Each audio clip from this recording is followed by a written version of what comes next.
Hi everybody, today we'll talk about how to fix or how to solve the problem of Meetup. You click on settings. Here in this page you can click on apps, default apps, app settings. On above you can search about Meetup.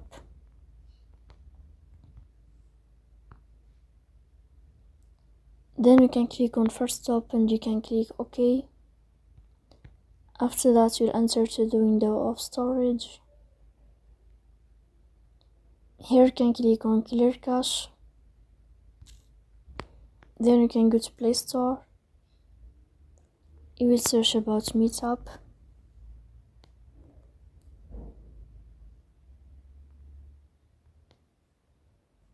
And then you can update your app if you find updating this blue sign. So please don't forget